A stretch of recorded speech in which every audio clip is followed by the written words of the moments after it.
I realized I've never really done anything involving bugs or creepy crawlies in any way.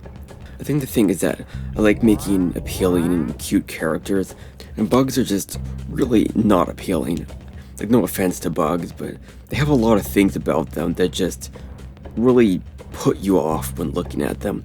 They usually have a lot of legs, a lot of eyes, move extremely quickly, way too quickly, and for some reason they always seem to be a bit wet or glossy looking. And the thing is, even the ones that people usually think are cute, like take butterflies or ladybugs for example, the thing about them is the only reason you think they're cute is because you're mistaking them for something else. Like with a ladybug, it looks like they have these cute little eyes in the front of them, but of course really that's just part of their shell. Same with a butterfly. Like, because you see them from a distance, they look like they're just these big, colorful pieces of paper in the wind. But really, if you look up close at a butterfly, trust me, they are not that cute. They have like these alien bulb-like eyes. No, they stay away from butterflies. Basically, the smaller you go, the more alien life seems to become. It's because of this, I've really steered away from making any sort of bug character creature design. But today, I decided to finally try to tackle it, because I realized how I could make bugs appealing. And when you break it down, it's actually kind of simple. To make something appealing, you just need to use something that the brain finds appealing. And I think one of the most appealing things for the brain is food. So why not have food bugs? Though of course it's not as simple as that, because bugs can be food, so then it's really more of a question of how to mix other types of food with bugs, actual types of food that, doesn't move around and wasn't alive at one point. And so for the first one, I decided to start pretty basic, pretty easy, with a butterfly. And I figured, since butter is in the name, what better connection is there than to mix buttered toast? And I really just removed all the bug elements from it, like the butterfly's legs, eyes, body, everything about it pretty much is gone except for kind of the wing element. And you'd think that doing that, removing 90% of something, would make it unrecognizable, yet still, the good thing about bugs is because you see them from far away, most of the time the main thing you notice about them is their colors and their shape. So you can really get away by removing a lot of things about them and just keeping the basic silhouette, and your brain will still recognize it as a bug. Like, even though this really is just a piece of toast with some sort of butter coming off of it, because the shape of it is in the shape of a butterfly, if you see it like flapping around, your brain's going to recognize it as a butterfly. It's kind of sneaky, but it works. Then after that, the next one I tackled was a crab, mainly just because there's a thing called a crab apple.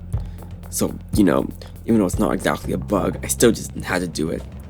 Also, the good thing about crabs is already crabs are pretty cute looking. Like, sure, some of them have a lot of thin legs, and some of them can grow to be extremely long and look like giant aquatic spiders. But other than that, most of the time crabs are fairly cute. So it was easy to turn just a crab and just replace its body with an apple. A fairly easy connection, but kind of the thing with bugs, because they're small, I don't want to go too crazy with their design and mix all sorts of stuff together. I'm kind of trying to keep it simple, just like take a bug, take a thing, mix them together, and just have those two things fairly visible as what they originally were. Then also, just to get another very obvious one out of the way, I also did jellyfish. This again was a fairly simple one to do. I kind of just tried to turn the jellyfish's body into kind of like a jar that's holding the jelly. I also added that checker fabric for like the jellyfish's long parts. What's that called? Part of a jellyfish. I don't know, the weird long tentacle things coming out of it. Replaced that with a fabric. Although later, I did go back and edit the jellyfish a little bit. I wasn't quite happy with it.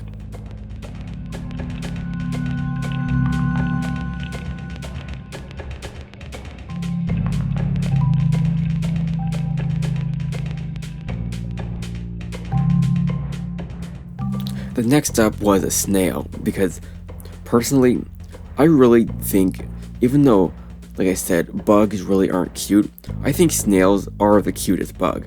And I've never heard anyone say that. I always hear people say, like, ladybugs or butterflies are the cutest bug. But, like, seriously, look at a ladybug and a butterfly close up, and then look at a snail close up. Sure, snails are not, like, super cute, but they really don't look any worse close up. They don't have millions of legs, they don't have thousands of eyes, they don't move super fast, or they don't have long pinchers or anything. They have these little eye stalk things, and that's really it. Even their mouths are fairly cute when it comes to bugs. Seriously, I will argue with you about this. I think snails are the cutest bugs. Like, think about it. Imagine having a giant butterfly. That would look horrifying. Imagine having a giant ladybug, where when you look at them, the first thing you see is their face. But now imagine having a giant snail. I mean, there even are some fairly big snails out there, but like, a giant snail really would not be that creepy. It would be a good pet. I mean, I used to keep snails in the past as pets as well. Like, I can confirm, they are great pets. If you want to upgrade from owning a pet rock, upgrade to a snail, they're great. Anyways, back to the design. The next bug was worms. And call me a bit lazy on this one. I was originally going to do more, but it just... Gummy worms. Yeah, just gummy worms, that's it. It just worked.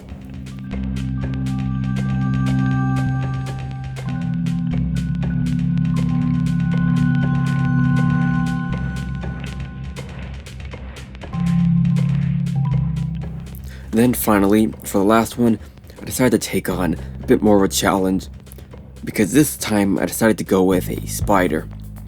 And I think the thing about spiders, the main thing that bothers me anyways, with the design of the common spider, is that it has too many legs. Spider legs are quite off-putting, so when trying to look for a connection, to make this look good, I kinda started looking at foods with things that I could replace a spider's leg with. And eventually, I actually came across a spider called a strawberry spider, which is like, it's funny, they really do look like strawberries. Like, they have these little dots in them and everything.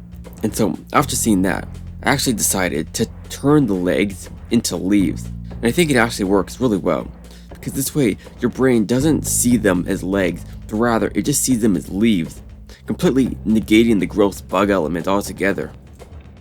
Then I also made the web pink, kind of like strawberry cotton candy, along with only giving the spider 2 eyes, because that really does have a big impact.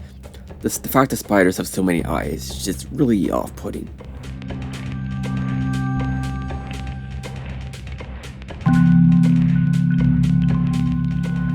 Also, I'd like to give a shout out to this guy that I came across while looking up spiders. Seriously, if every spider waved at you when you saw it, it would make them a lot less creepy. Just a simple, friendly little wave can really make a difference, you know? Anyways, this is what I've done so far for trying to make bugs more appealing.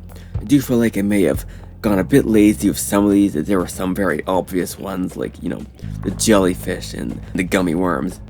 I may do this in the future and try to tackle some harder bugs, like a centipede or something. But for now, I think I've done a decent job at making these bugs not so horrifically creepy.